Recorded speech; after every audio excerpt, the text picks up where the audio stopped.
Oke, baik. Assalamualaikum warahmatullahi wabarakatuh.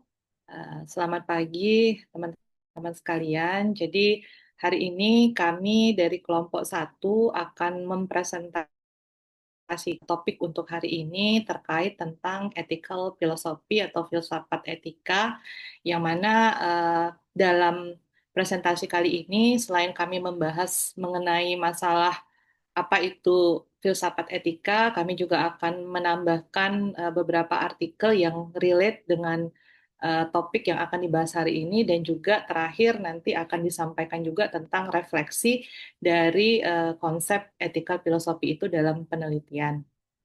Sebelum kami memulai presentasi hari ini, izinkan kami untuk memperkenalkan terlebih dahulu kelompok kami yang terdiri dari yang pertama adalah Muhammad Jihad Firman, yang kedua ada Cynthia Safrianti, yang ketiga ada Nyimas Dewi Murnila Saputri, yang keempat ada Agung Putra Renio, dan terakhir saya Hera Febria Mafilinda.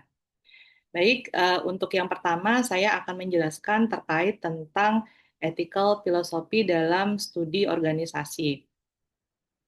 Nah, di dalam chapter ini sebenarnya nanti akan membahas bagaimana etika dipahami dalam studi organisasi dan mengapa konsep dari etika itu sering dipandang sebagai sebuah kecurigaan oleh para akademisi organisasi. Nah, selama ini kita tahu bahwa di dalam studi organisasi itu banyak berfokus pada hal-hal yang dianggap rasional dan terukur, seperti misalnya efisiensi, produktivitas, struktur organisasi, dan kinerja. Nah, organisasi itu sering dipandang sebagai sebuah mesin yang harus dioptimalkan agar tujuan perusahaan itu bisa tercapai. Sehingga dalam cara pandang ini, manusia itu dipandang sebagai sumber daya yang harus dikelola.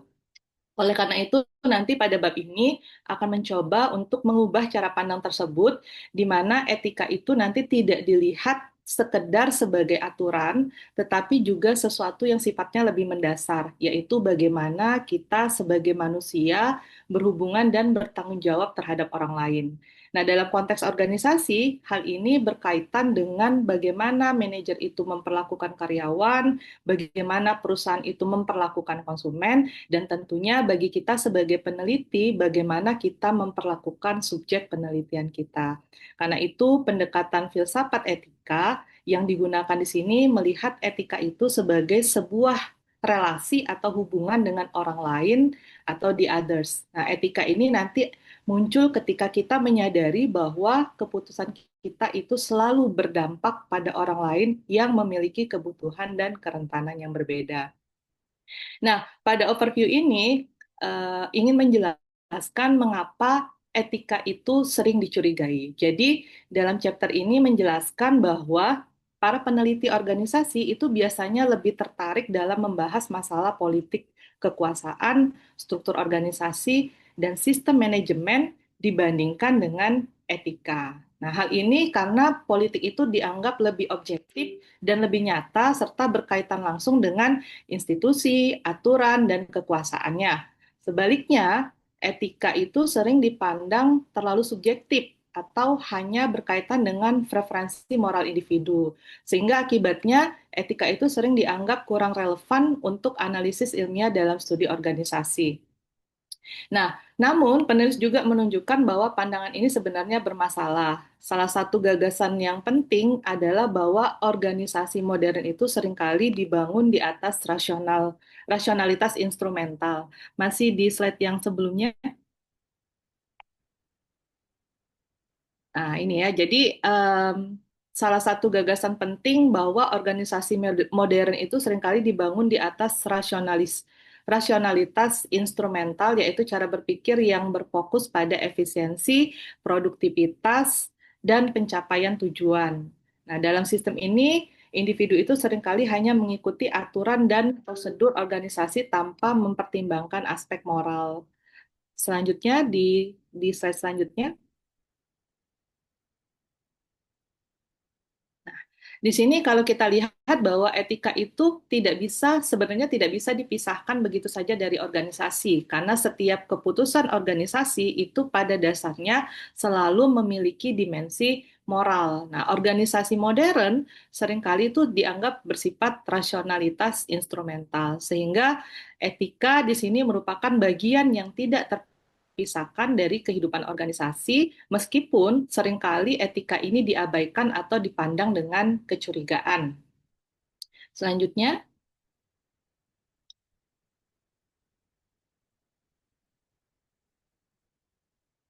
nah, kalau teman-teman lihat dari gambar ini, ada tiga kecurigaan dalam filsafat etika dalam studi organisasi. Jadi, sebenarnya pada bagian awal artikel ini, penulis itu menjelaskan bahwa dalam studi organisasi, terutama dalam pendekatan yang kritis, topik etika ini sering dipandang sebagai sesuatu yang dipandang dengan rasa curiga. Jadi banyak akademisi organisasi itu merasa bahwa etika itu terlalu bersifat pribadi, subjektif, dan normatif. Nah, di sini di chapter ini menjelaskan bahwa filsafat etika itu sering digunakan oleh para sarjana studi organisasi untuk membahas tiga bentuk kecurigaan yang saling berkaitan. Jadi kalau kita lihat di gambar ada tiga bentuk kecurigaan dalam filsafat etika dalam studi organisasi. Yang pertama, anggapan bahwa etika itu berada atau bahkan terpisah dari organisasi. Yang kedua, anggapan bahwa etika itu tidak selalu sejalan dengan otonomi atau kebebasan dari individu. Dan yang ketiga, kecurigaan atau anggapan bahwa etika itu tidak selalu identik dengan konsep kebaikan. Nah, dalam bab ini, penulis atau chapter ini akan menjelaskan masing-masing gagasan tersebut, termasuk akar filosofisnya dan bagaimana konsep tersebut berkembang dalam kajian studi organisasi. Selanjutnya,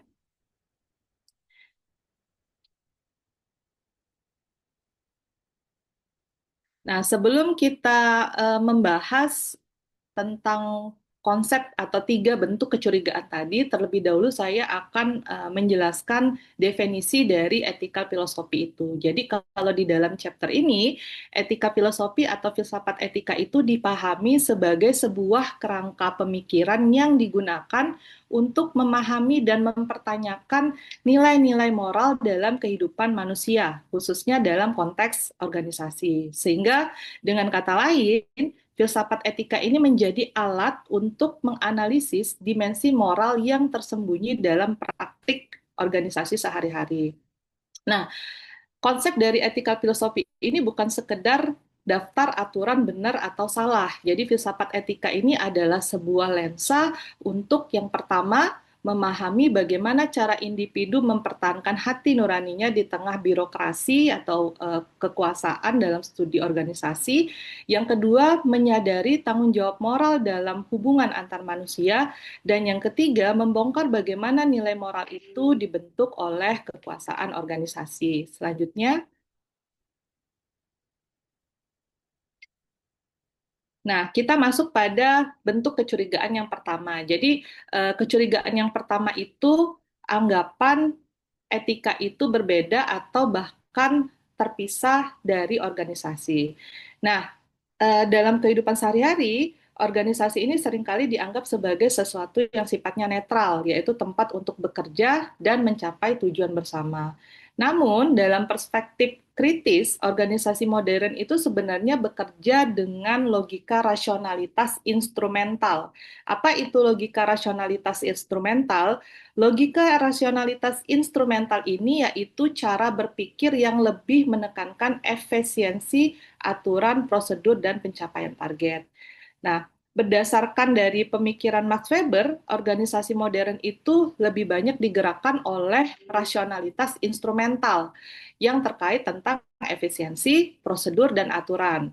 Nah, hal ini seringkali menggantikan rasionalitas substantif atau nilai moral yang mana di dalam organisasi itu SDM-nya patuh pada sistem, bukan patuh pada hati nurani. Nah, intinya dalam organisasi modern ini, suatu tindakan itu bisa dianggap benar secara sistem atau prosedur, tetapi belum tentu benar secara moral.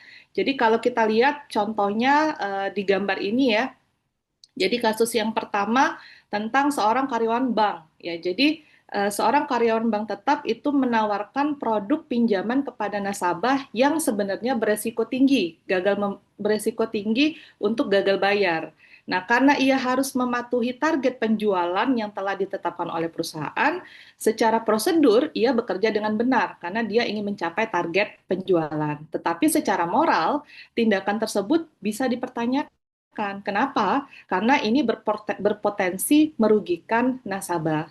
Kemudian contoh yang kedua, misalnya dalam tim pemasaran sebuah perusahaan e-commerce. Nah, manajer pemasaran itu menetapkan target penjualan yang sangat tinggi. Untuk mencapai target tersebut, tim pemasaran ini membuat promosi yang menonjolkan diskon besar-besaran. Tetapi informasi penting seperti misalnya ada biaya tambahan atau syarat tertentu ditulis dengan sangat kecil atau kurang kurang jelas, sehingga notifikasi notifikasi konsumen itu adalah pada diskon yang besar tersebut. Nah, secara sistem ini dibenarkan. Kenapa? Karena tim pemasaran ini ingin mencapai target penjualan yang telah ditetapkan oleh perusahaan. Namun secara etis, strategi tersebut bisa dianggap bisa menyesatkan konsumen karena informasi itu tidak disampaikan secara transparan. Inilah mengapa prinsip benar atau salah di dalam sebuah etika filosofi itu sangat penting. Kemudian selanjutnya,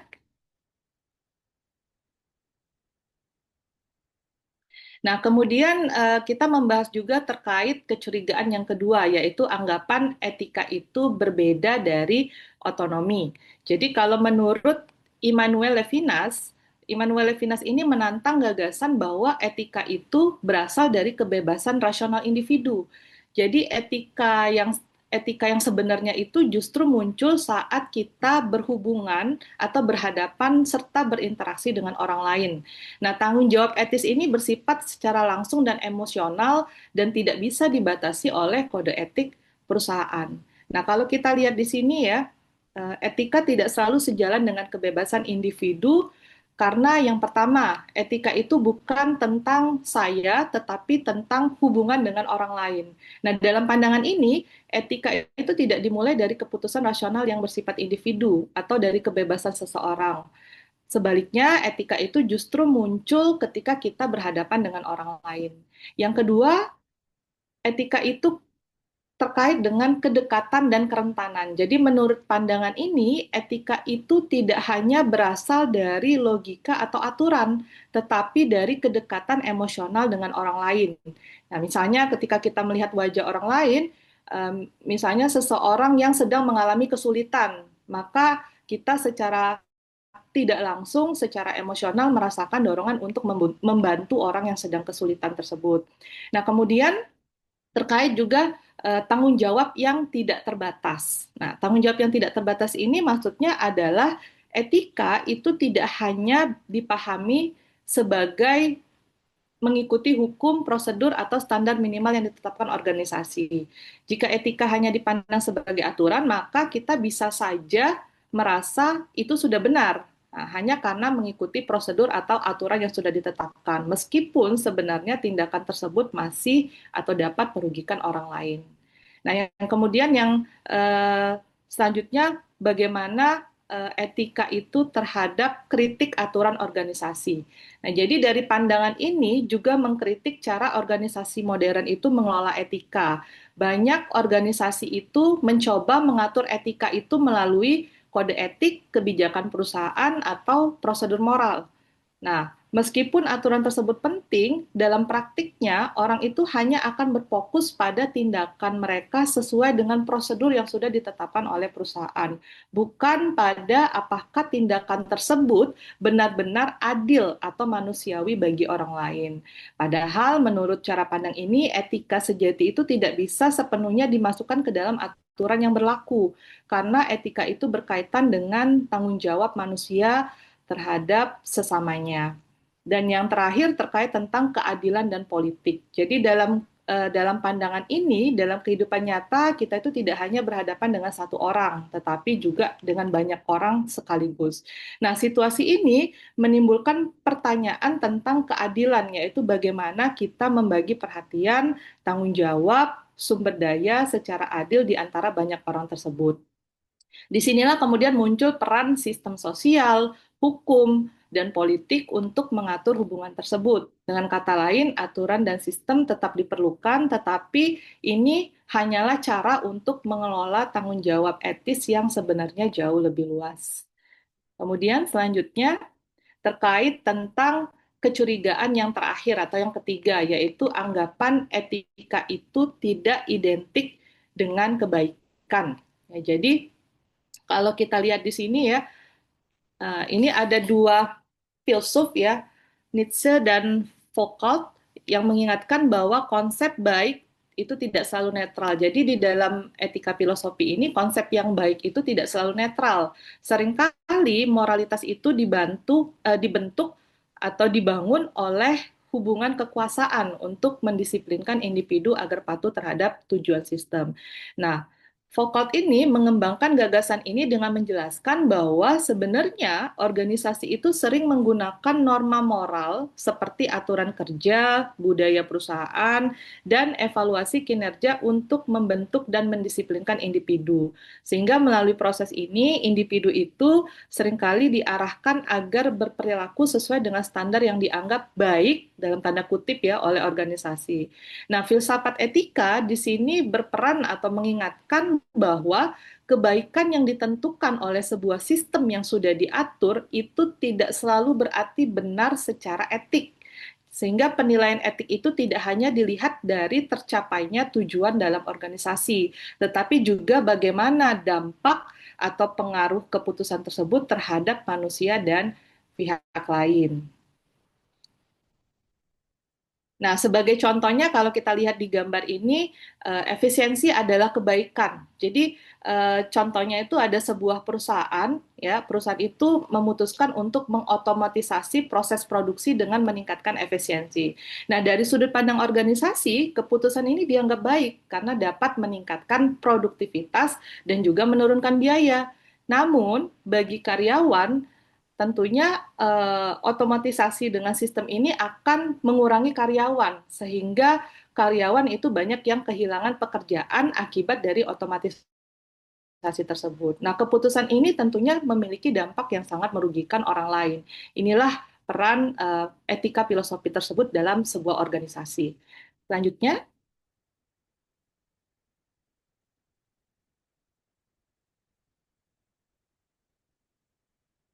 nah, jadi dari tiga anggapan kecurigaan yang sering kali terjadi dalam hubungan antara etika filosofi terhadap studi organisasi, maka dapat disimpulkan yang pertama, pendekatan etika dalam studi organisasi itu tidak seharusnya hanya digunakan untuk mengkritik organisasi atau menunjukkan ketidakadilan yang ada.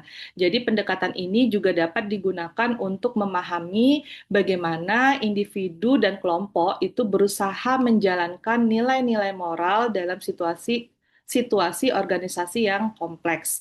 Kemudian yang kedua, dengan memahami berbagai perspektif dari filsafat etika, peneliti juga dapat melihat organisasi itu bukan hanya sebagai sistem yang rasional, tetapi juga sebagai ruang interaksi moral yang penuh dengan dilema, tanggung jawab, dan adanya perubahan.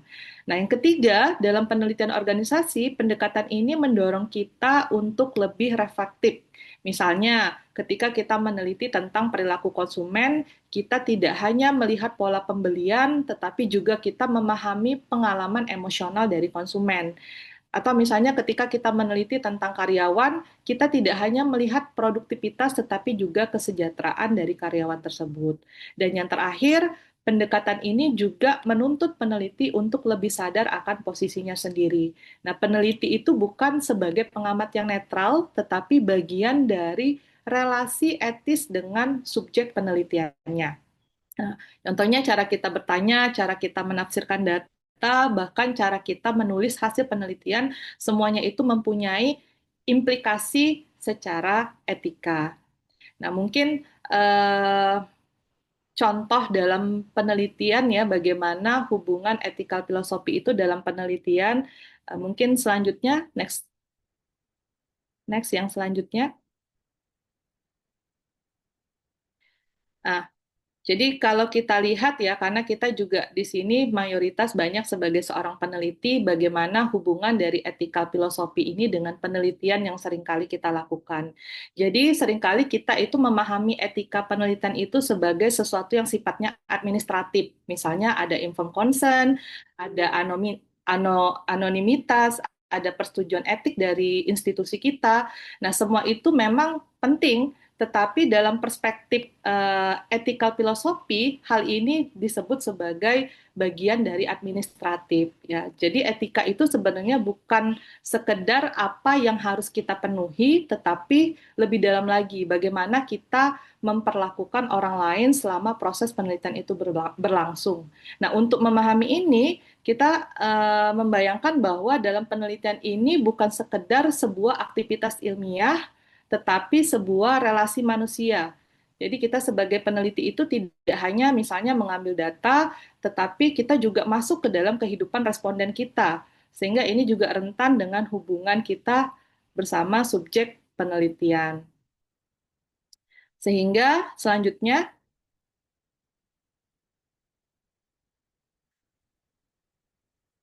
sehingga ini ada satu contoh ya bagaimana di sini ada satu contoh studi organisasi untuk mengukur stres kerja karyawan. Jadi eh, bagaimana peran dari etikal filosofi itu dalam sebuah penelitian ya. Jadi selama ini kita sering menggunakan etikal filosofi itu sebagai pandangan yang sifatnya teknis tadi ya, hanya memenuhi administrasi saja. Sedangkan kalau menurut pandangan filosofis di dalam sebuah penelitian itu kita tidak hanya melihat dari substantifnya saja, tetapi kita juga harus melihat bagaimana kita memperlakukan responden kita atau subjek penelitian kita. Misalnya, apakah responden itu nyaman dengan pertanyaan yang kita ajukan, apakah pertanyaan ini terlalu menekan secara emosional sehingga mereka merasa ragu untuk menjawab pertanyaan di dalam kuesioner tersebut. Nah, inilah bagaimana peran dari etika filosofi tersebut dalam penelitian yang sering kita lakukan. Nah, untuk lebih memperdalam lagi bagaimana sih peran dari etika filosofi ini jika dikaitkan dengan studi dalam organisasi, maka selanjutnya akan dibahas oleh rekan saya yaitu Mbak Nyimas Dewi Munela Saputri yang nantinya akan lebih dalam membahas bagaimana kaitan etika filosofi ini dalam studi organisasi. Terima kasih. Oke, Assalamualaikum warahmatullahi wabarakatuh. Terima kasih kesempatannya, Ibu Hera dan teman-teman semua. Jadi untuk membahas lebih mendalam mengenai masalah etik ini, kita ada beberapa artikel tambahan. Salah satunya ini artikel dari Linda Klebe Trevino, judulnya Ethical Decision Making in Organization, a Person Situation Interactionist Model. Next. Nah, jadi di dalam artikel ini dibahas mengenai ada tantangan dalam pengambilan keputusan etis di dalam organisasi. Seringkalinya kurang mendapatkan penyelidikan empiris atau kurang dilakukan penelitian secara empiris terhadap etika di organisasi. Kenapa? Karena biasanya keputusan etis ini sifatnya itu sensitif, kemudian kompleks, dan manajer cenderung tidak mau etika mereka diamati. Kemudian juga tantangan selanjutnya adalah kurangnya teori atau panduan dan anggapan bahwa etika bisnis ini hanyalah cabang filosofi, sehingga membuat bidang ini sulit diteliti secara ilmiah. Juga ada mitos yang berkembang bahwa organisasi ini berasumsi perilaku tidak etis itu hanya dilakukan oleh orang yang jahat, sehingga untuk menanggulanginya, solusi utamanya adalah melakukan perekrutan yang ketat, memilih orang yang baik untuk melaksanakan tugas dia dalam organisasi tersebut. Tetapi realitasnya, pemahaman ini penting bagi organisasi, karena manajer terus-menerus menghadapi dilema yang berdampak besar pada kesehatan, keselamatan, dan kesejahteraan masyarakat. Realitasnya juga, sebagian besar manajer mengalami konflik nilai pribadi berbanding dengan tekanan perusahaan. Sehingga ada survei yang menunjukkan bahwa hampir sebagian besar eksekutif melaporkan bahwa standar etika sering diabaikan demi mencapai target, persaingan dan karena kurangnya penguatan, seperti yang dicontohkan oleh Ibu Hera tadi. Masalah ini benar, tapi tidak secara etis benar. Next. Nah, jadi di artikel ini mengembangkan model interaksionis pengambilan keputusan etis di dalam organisasi. Karena pengambilan keputusan etis ini bukan hanya dipengaruhi oleh satu faktor. Ini merupakan hasil dari interaksi kompleks antara kognisi dasar, kemudian karakter internal, dan lingkungan kerja. Kognisi dasar ini merupakan proses yang dimulai ketika seorang individu menghadapi sebuah dilema etika. Bagaimana individu ini bereaksi terhadap dilema ini? Pada awalnya sangat ditentukan oleh tahap perkembangan moral kognitif mereka. Jadi masing-masing punya tahapan perkembangan kognitif moral yang berbeda-beda. Nah, tahap ini menentukan proses berpikir individu tentang apa yang mereka anggap benar dan apa yang mereka anggap salah secara moral dalam situasi tersebut.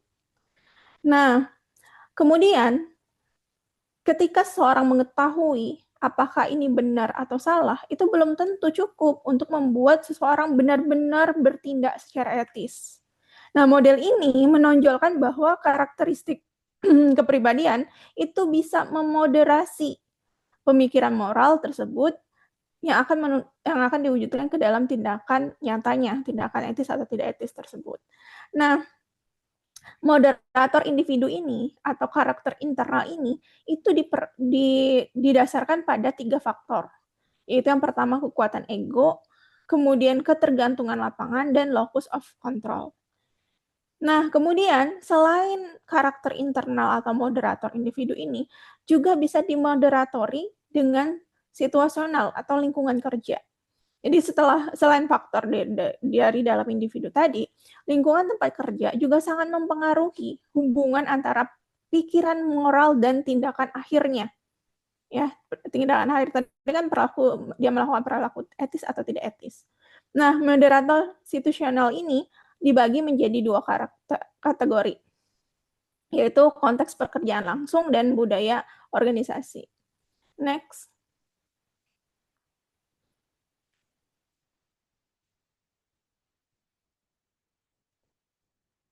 Nah, di dalam papernya, ini digambarkan di dalam figur 1 mengenai interaksi ini antara dari ethical dilemma sampai dengan dia mengambil keputusan etis atau tidak etis. Ya, jadi ini tadi dipengaruhi oleh kognisi, tapi juga ada 2 faktor moderasi, faktor individu dan juga faktor situasional. Nah, tetapi di sini ada umpan balik. Nah, umpan balik sebelumnya. Nah, di sini ada umpan balik yang menunjukkan perkembangan moral. Jadi di dalam karakteristik dari pekerjaan itu bisa membuat kognisi seseorang itu berkembang. Jadi seseorang itu menunjukkan bahwa dia tidak stagnan perkembangan moralnya, tahapan perkembangan moralnya. Jadi bisa secara spesifik ya pekerjaan tadi, karakteristik pekerjaan tadi bisa membuat kognisi seseorang itu berkembang. Nah, jadi untuk karakteristik of work ini atau karakteristik pekerjaan ini secara spesifik itu menuntut pengambilan peran dan penyelesaian konflik moral. Jadi dia memberikan umpan balik. Next.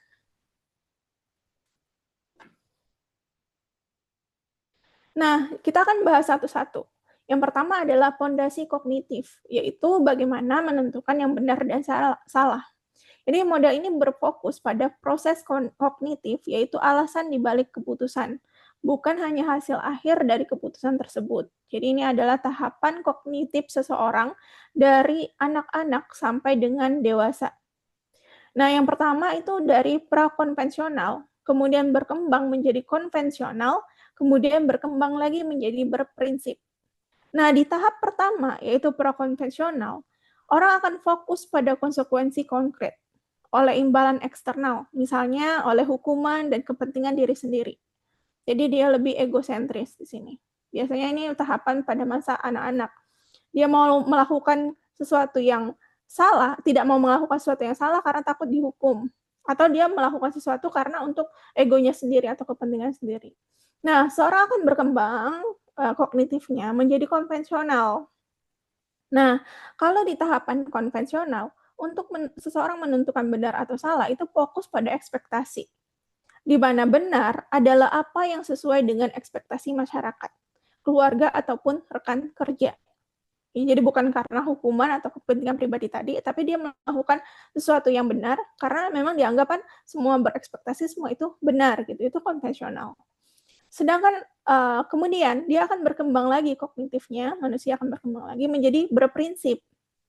Nah, ini fokus pada nilai universal, di mana melihatnya melampaui norma kelompok atau otoritas demi prinsip universal.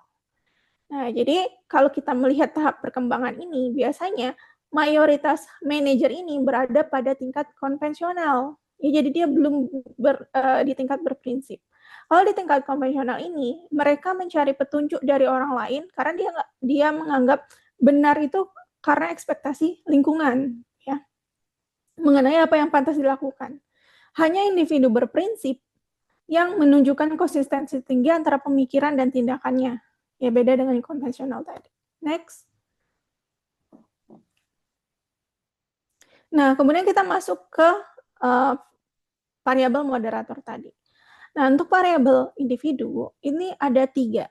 Yang tadi yang saya sebutkan, kekuatan ego, kemudian ketergantungan lapangan, dan locus of control. Nah, untuk kekuatan ego, kemampuan mengatur diri dan menahan impuls, manajer akan dengan kekuatan ego lebih tinggi, lebih konsisten melakukan apa yang mereka yakini benar. Sedangkan untuk ketergantungan lapangan, dalam situasi ambigu, individu yang bergantung pada lapangan akan menggunakan referensi sosial atau orang lain untuk membantu perilakunya. Sedangkan untuk locus of control, kepercayaan apakah hasil hidup dikendalikan diri sendiri atau internal, atau nasib orang lain atau eksternal, manajer dengan locus of control internal akan lebih konsisten antara penilaian moral dan tindakannya. Next.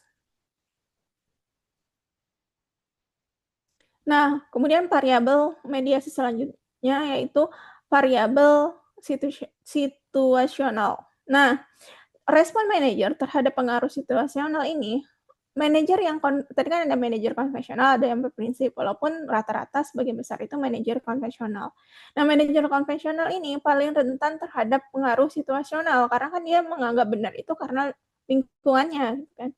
Sedangkan yang berprinsip itu cenderung dia akan melawan, mencoba mengubah atau menghindari sesuatu yang tidak etis karena sesuatu yang dilakukan kebiasaan itu belum tentu benar. Kebiasaan yang dilakukan oleh orang-orang di sekitar yang dianggap benar belum tentu hasilnya memang benar. Nah, kalau konvensional ya karena dia menganggap oh ya udah memang sekelilingnya menganggap hal itu benar maka dia ikut melakukan. Dan kalau yang berprinsip itu cenderung melawan ya, mencoba mengubah atau menghindari situasi yang tidak etis gitu ya. Nah, ini terkait dengan tekanan dan perkembangan moral tadi. Di tekanan situasi yang kuat, ya, dapat menghilangkan peran kecenderungan pribadi individu, apalagi untuk manajer konvensional tadi. Dia merasa, oh ini sebenarnya di dalam individunya proses kognitifnya tadi dan individualnya tadi dia ngerasa ini salah, tapi karena lingkungan, ya, pelaku situasional lingkungan, dia melakukan ini karena kebiasaan, jadi dia ikut dengan lingkungan tadi. Nah, kemudian karakteristik pekerjaan dan perkembangan moral kognitif seperti yang digambarkan di grafik 1 tadi, itu kan ada umpan balik. Nah, jadi pekerjaan berkontribusi pada perkembangan moral masa dewasa. Ya, perkembangan kognitif tadi. Kalau di perusahaannya memberikan kesempatan untuk role taking, kesempatan untuk kepemimpinan demokratis, kemudian mendukung untuk empati, dan juga pemecahan konflik moralnya kompleks, itu bisa mendorong perkembangan tahap kognitif moral. Mungkin dia awalnya kan konvensional, tapi karena adanya role taking tadi, dia berkembang menjadi manajer yang berprinsip seperti itu. Next. Nah, ini untuk konteks pekerjaan langsung. Ada perilaku adalah hasil dari konsekuensinya. Perilaku manajer sangat dipengaruhi oleh imbalan atau hadiah dan hukuman yang diterapkan oleh organisasi. Itu kalau misalnya kontingensinya penguatan. Sedangkan kalau tekanan eksternal lainnya, perilaku etis manajer akan dipengaruhi secara negatif oleh tekanan waktu, kelangkaan sumber daya, persaingan, atau beban biaya pribadi. Dengan demikian, organisasi tidak boleh hanya bergantung pada integritas pribadi karyawannya, tetapi harus merancang konteks yang mendukung untuk perilaku etis tadi. Next. Nah, kemudian masuk ke budaya organisasi. Kalau di struktur yang normatif, budaya organisasinya kuat, di mana nilai dan tujuan bersama sudah jelas, kemudian terdapat kesepakatan tinggi mengenai apa yang dianggap sebagai perilaku etis dan tidak etis. Tetapi kalau misalnya di dalam budaya organisasi yang lemah, itu akan terjadi ketika nilai perusahaannya kabur. Manajernya karena nilai-nilai atau budaya perusahaan tadi kabur, maka manajernya akan bergantung pada subkultur atau rekan kerja yang dia jadikan panutan gitu ya, karena kan budaya nggak kuat nih di dalam organisasi tersebut. Jadi jika rekan kerja melakukannya, dia akan menirunya, mengalahkan keyakinan pribadi mereka sendiri. Makanya tercipta tadi yang kebiasaan belum tentu benar, karena tadi kan sudah menjadi kebiasaan di dalam organisasi tersebut karena dia memiliki budaya yang lemah. Jadi si manajer tadi mencari referensi lain, referensi other, panutan. Bedanya dengan yang kalau misalnya budaya kuat atau subculture, strukturnya normatif. Nah, kemudian ada ketaatan pada otoritas. Ini sangat mudah bagi individu untuk meyakini orang lain jika diperintahkan oleh figur yang otoritas. Seperti dibuktikan dalam eksperimennya Milgram. Jadi etika seringkali diabaikan demi menjalankan perintah atasan.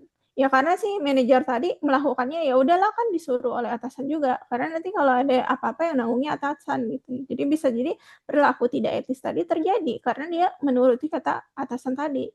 Ya ketaatan pada otoritas. Nah, kemudian tanggung jawab atas konsekuensi. Nah, hierarki seringkali membuat difusi tanggung jawab. Ya.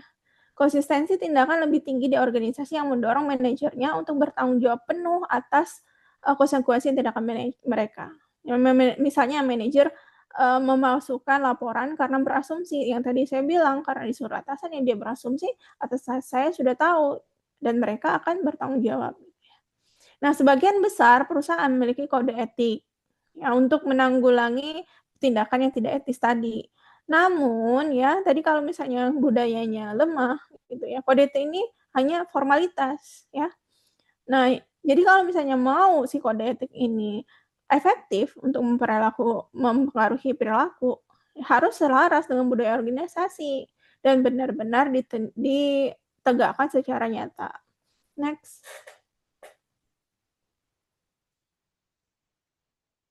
Nah, kemudian implikasi praktisnya bagi pemimpin tadi, bagaimana membangun perusahaan yang kebal terhadap kegagalan etika menggunakan model interaksionis ini.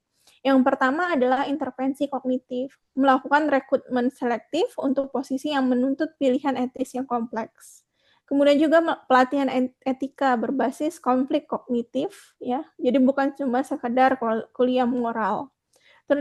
Tentu juga bisa melakukan intervensi perilaku dengan 3 cara, penyelarasan sistem penghargaan, jangan menghargai pencapaian target dari cara yang kotor, kemudian membangun struktur normatif yang kuat, dan mempromosikan tanggung jawab individu di semua level hierarki. Next. Nah, jadi kesimpulannya, etika adalah perpaduan antara individu tadi ya, dan situasi kerja, bukan sekedar hanya karakter kognitif bawaan. Nah, kemudian mayoritas manajer itu mengandalkan petunjuk eksternal, bisa budaya atau rekan kerja untuk membuat pilihan etis sehari-hari. Maka dari itu, harus dilakukan rekayasa lingkungan. Organisasi berhak dan wajib merekayasa lingkungan yang menuntut perilaku etis, karena organisasi memegang tanggung jawab tinggi. Nah, juga kan tadi adanya umpan balik, ada proses kognitif tadi, jadi harus ada sistem yang mendukung. Perilaku etis ini konsisten lahir ketika orang yang tepat ditempatkan dalam budaya dan struktur penghargaan yang dirancang dengan sadar gitu. Jadi ini satu kesatuan. Oke, demikianlah untuk artikel ini. Artikel selanjutnya akan dibahas oleh Mbak Cynthia Samprianti. Kepada Mbak Cynthia, saya persilakan.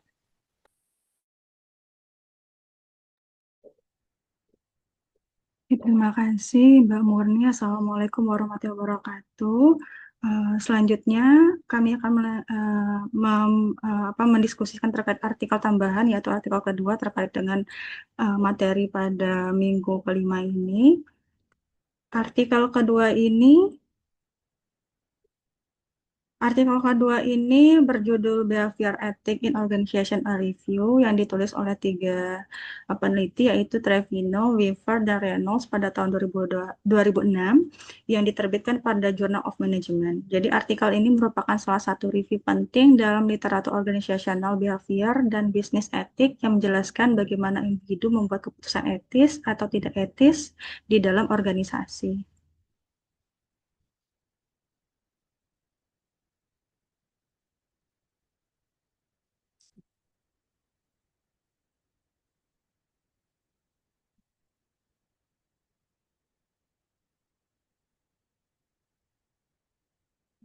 Oke, saya lanjutkan.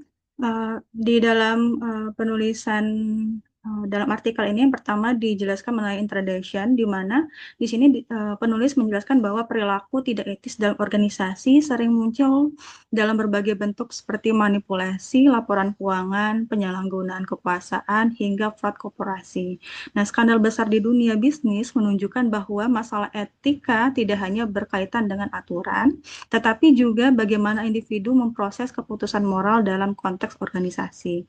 Karena itu, muncul bidang penelitian yang disebut behavior ethic, yaitu studi tentang bagaimana individu benar-benar berpikir, merasakan, dan bertindak dalam situasi moral di tempat kerja. Poin inti dalam introduction di sini yaitu ada 3. Yang pertama, meningkatnya skandal korporasi, keterbatasan pendekatan etika normatif, dan kebutuhan memahami proses psikologi dan sosial. Next.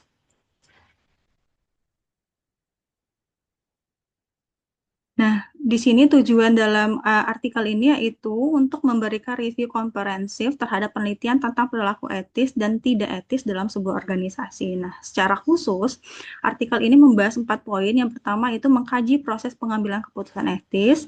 Yang kedua, mengidentifikasi faktor individu dan organisasi yang mempengaruhi perilaku etis. Yang tiga, mengintegrasikan temuan dari berbagai bidang seperti psikologi moral, organizational behavior, dan bisnis etik. Dan yang terakhir, yang keempat, mengusulkan agenda penelitian masa depan. Nah, di sini penulis tidak hanya merangkum literatur, tetapi juga mencoba membangun kerangka konseptual yang menjelaskan mengapa orang yang sebenarnya bermoral, tetapi bisa melakukan tindakan tidak etis di organisasi. Next. Nah, dalam kerangka dasar pengambilan keputusan etis, di sini penulis menggunakan model klasik dari James Resch pada tahun 1986 yang menjelaskan bahwa keputusan etis terjadi melalui 4 tahap utama. Yang pertama yaitu moral awareness, di mana kemampuan mengenali bahwa suatu situasi mengandung isu moral. Kemudian tahapan yang kedua itu moral judgment, di mana kemampuan menilai tindakan mana yang benar secara moral. Yang ketiga yaitu tahapan moral motivation, di mana dorongan untuk memilih tindakan moral dibanding kepentingan lain. Dan yang terakhir tahapan keempat yaitu moral behavior, yaitu tindakan nyata yang dilakukan individu. Nah, model ini penting karena menunjukkan bahwa perilaku etis bukan proses instan, tetapi hasil dari beberapa tahapan psikologi yang saling berkaitan. Next. Nah, di sini dibahas mengenai tahapan yang pertama yaitu moral awareness. Nah, tahapan pertama ini adalah kemampuan individu mengenali bahwa suatu keputusan memiliki implikasi moral. Namun, dalam praktik organisasi, banyak individu tidak menyadari keputusan yang mereka ambil memiliki dimensi etika. Nah, hal ini dipengaruhi oleh beberapa faktor. Yang pertama yaitu moral insensitivity dari suatu isu, kemudian bahasa yang digunakan dalam organisasi, yang ketiga tekanan kompetisi, dan yang terakhir yaitu cara masalah diidentifikasi. Nah, jika suatu keputusan hanya dipandang sebagai masalah teknis atau bisnis, dimensi moral seringkali tidak muncul dalam kesadaran individu. Dan tahapan yang kedua yaitu moral judgment, di mana moral judgment ini setelah seseorang menyadari adanya isu moral, tahapan berikutnya adalah moral judgment, yaitu proses menentukan tindakan yang benar. Penelitian dalam artikel ini banyak mengacu pada teori kognitif moral development, yang dimana dibagi menjadi 3 level perkembangan moral manusia. Yang pertama yaitu keputusan didasarkan pada hukuman dan imbalan atau prekonvensional. Kemudian yang kedua konvensional, yaitu keputusan didasarkan pada norma sosial dan aturan. Yang ketiga yaitu keputusan didasarkan pada prinsip moral universal. Nah, mayoritas orang dewasa berada pada level yang kedua, yaitu konvensional, sehingga lingkungan organisasi memiliki pengaruh sangat besar terhadap keputusan etis. Next. Nah, keterbatasan kognisi moral. Di sini juga dibahas terkait keterbatasan kognisi moral. Nah, artikel ini menekankan bahwa proses moral tidak selalu rasional. Banyak keputusan tidak etis muncul karena keterbatasan kognitif seperti moral disagreement. Individu membenarkan tindakan tidak etis melalui mekanisme psikologi seperti justifikasi moral, memindahkan tanggung jawab, mengecilkan dampak, dan menyalahkan korban. Nah, bias kognitif seperti overconfidence, stereotype, dan rasionalisasi. Nah, dengan kata lain, individu seringkali menenangkan hati nurani mereka sendiri sebelum melakukan tindakan tidak etis. Next. Nah, di sini juga dibahas terkait dengan moral motivation dan moral identity. Nah, tidak semua orang yang tahu tindakan benar akan melakukannya. Karena itu, artikel ini menyoroti konsep moral motivation. Nah, moral motivation ini berkaitan dengan seberapa jauh nilai moral menjadi bagian dari identitas individu.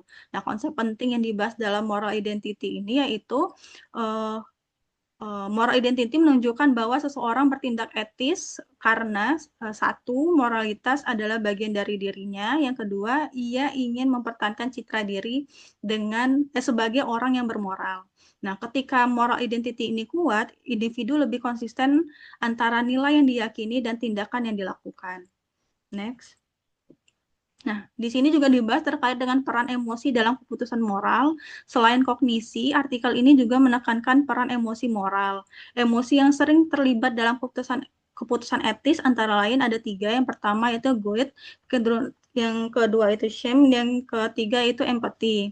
Nah, guilt ini sering mendorong individu memperbaiki kesalahan, sedangkan empathy mendorong perilaku prososial dan akhirnya, ini menunjukkan bahwa keputusan etis tidak hanya didorong oleh rasionalitas, tetapi juga oleh respon emosional terhadap dampak tindakan kita pada orang lain.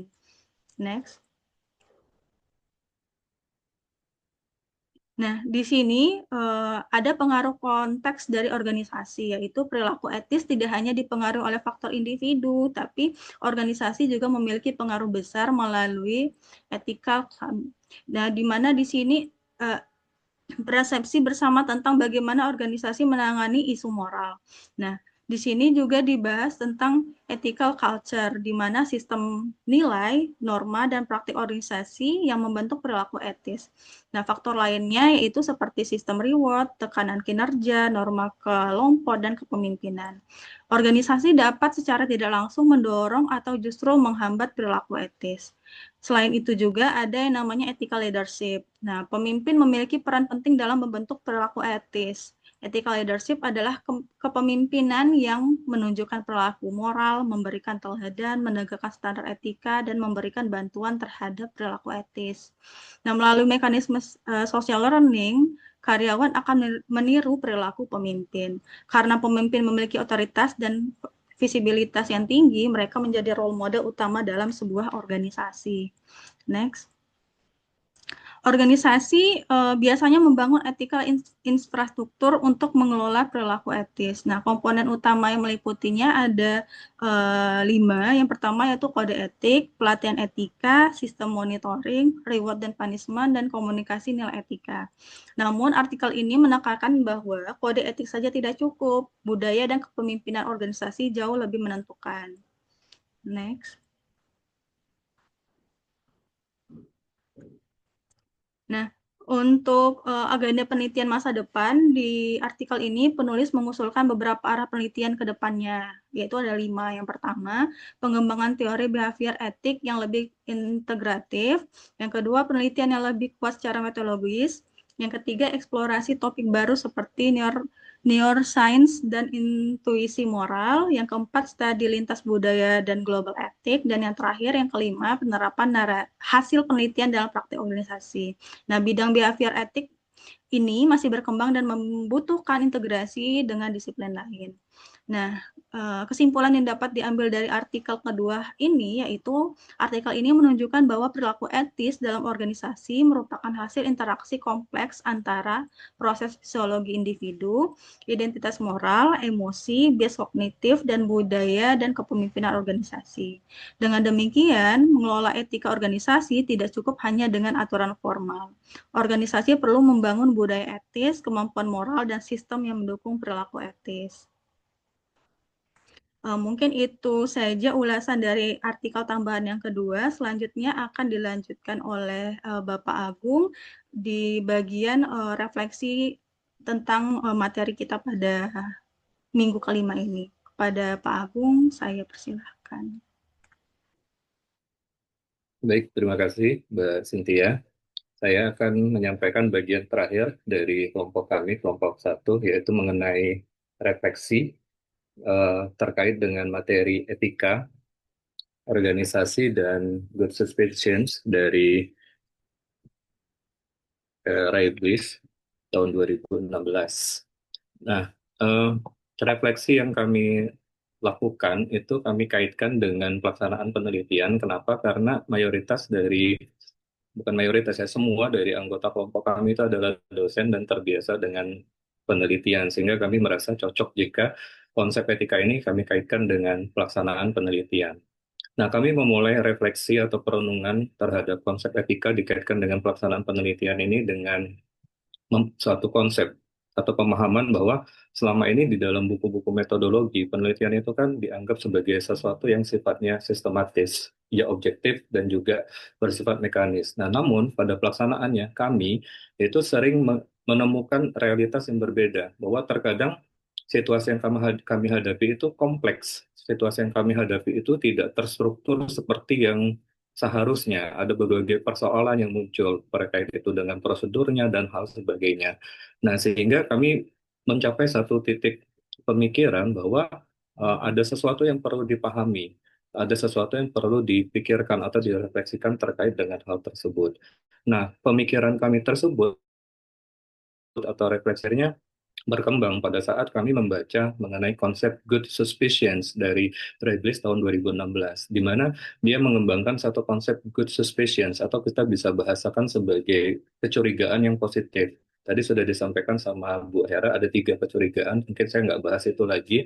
Jadi yang kami tekankan di sini adalah bahwa perlu seorang peneliti itu untuk melakukan good suspicions terhadap apa yang sedang dia lakukan, bahwa bukan berarti dia bersikap sinis terhadap organisasi atau penelitian, tapi ini sekedar sebagai suatu kesadaran kritis bahwa penelitian ini selalu membawa nilai, kepentingan, dan perspektif tertentu.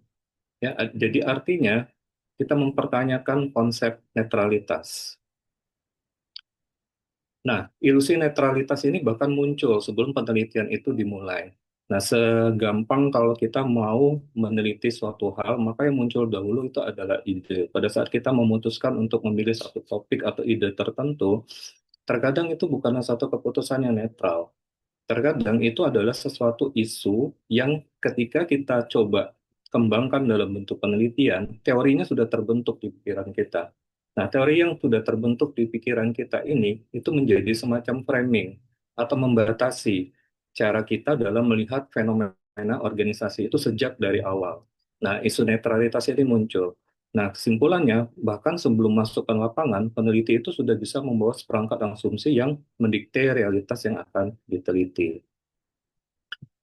Nah, yang kedua, selain pada saat pemilihan di awal, isu etika yang bisa kita jadikan refleksi sebagai seorang peneliti itu adalah terkait dengan pengumpulan data. Nah, pengumpulan data di sini Pada dasarnya kan pada saat peneliti itu melakukan pengumpulan data, katakanlah misalnya melakukan interview atau wawancara. Nah, posisi peneliti itu membawa satu otoritas akademik. Si responden akan memandang peneliti itu sebagai seseorang yang memiliki otoritas terhadap diri mereka pada saat itu, sehingga mereka merasa harus memberikan jawaban yang benar, yang dianggap benar secara akademik. Nah, sedangkan kalau kita atau si peneliti itu benar-benar menjalankan perannya dengan otoritas tertentu, maka fakta itu yang akan terjadi. Maka solusinya apa? Maka dibangunlah suatu kondisi yang sifatnya dialogis.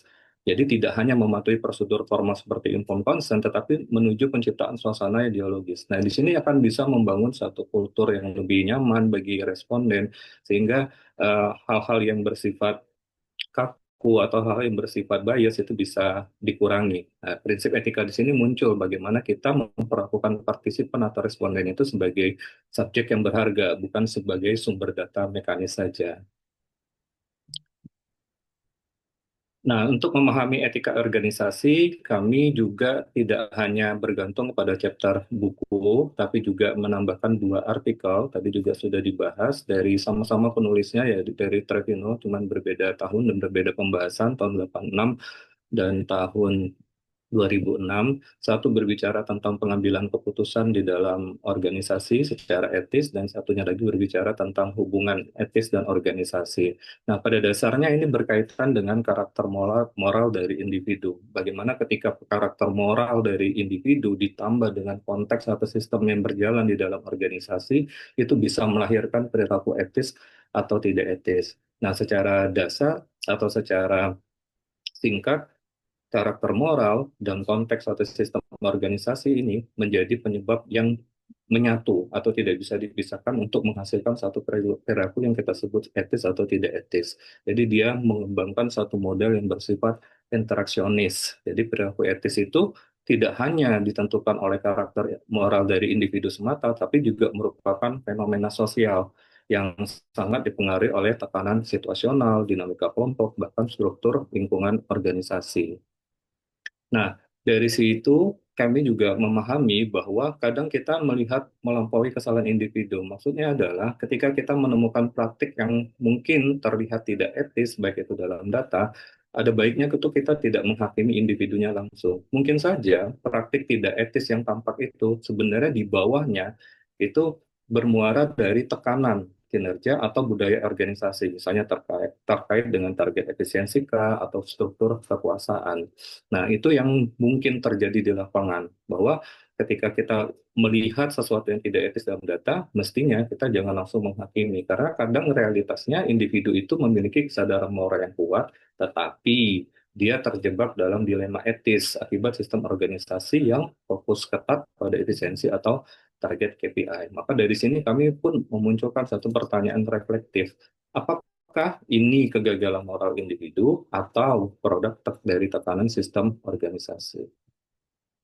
Nah, sehingga pada akhirnya kekuatan refleksivitas akademik itu menurut kami perlu selalu dimunculkan oleh setiap peneliti. Dari mulai kami memahami bahwa penelitian ini sifatnya adalah metodologi, sistematis, lalu kami memahami di realitanya tidak selalu demikian, lalu dikembangkan melalui materi buku yang kami pelajari di chapter 3 Good Suspicions-nya, lalu dari 2 artikel yang kami baca juga, maka kami mengambil satu kesimpulan untuk bicara konteks etis di dalam penelitian perlu dimunculkan yang namanya kekuatan refleksivitas akademik. Apa itu? Yaitu kesediaan peneliti untuk terus mempertanyakan posisi dirinya, latar belakangnya, dan bias teoritisnya. Setidaknya, si peneliti bisa menghindari yang namanya pemaksaan teori. Apa itu pemaksaan teori? Yaitu menyesuaikan dan memaksakan data lapangan agar pas dengan konsep teoritis yang disukai peneliti. Nah, semestinya yang dilakukan adalah membiarkan data berbicara, keterbukaan terhadap interpretasi alternatif, dan membiarkan data itu berbicara dengan caranya sendiri. Nah, pada akhirnya etika itu adalah suatu praktek yang tidak seketika penelitian itu dijalankan selesai-selesai, tapi ini adalah satu praktik yang berkelanjutan. Jadi bukan satu aturan formal yang selesai setelah mungkin izin didapatkan, tetapi ini Mulai dari tahap laporan, peneliti sudah harus memegang tanggung jawab moral, mulai dari jam menyeleksi informasi sampai pada akhirnya nanti untuk mempublikasikannya, untuk melihat apakah ketika ini dipublikasikan bisa memunculkan dampak negatif yang merugikan individu atau organisasi yang terlibat. Kesimpulannya, etika itu adalah sebagai praktik yang berkelanjutan.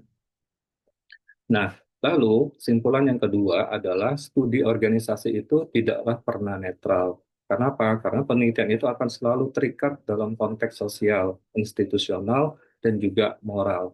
Nah, hal inilah yang memunculkan sikap good suspicions, yaitu inti dari praktek penelitian yang bertanggung jawab, bahwa kita sebagai peneliti perlu selalu memunculkan rasa curiga yang positif. Lalu perlu juga untuk selalu melakukan refleksi terhadap penelitian yang sedang kita lakukan. Sehingga menjadi peneliti itu bukan sekedar menerapkan metode secara mekanis, validitas akademik tertinggi justru dicapai saat peneliti itu mampu mempertahankan kesadaran etisnya dan refleksivitas di setiap tahap penelitian dalam organisasi. Nah, demikian untuk refleksi dari kelompok satu dari kami dan juga sekaligus saya menutup presentasi dari kelompok satu. Terima kasih atas perhatiannya. Assalamualaikum warahmatullahi wabarakatuh.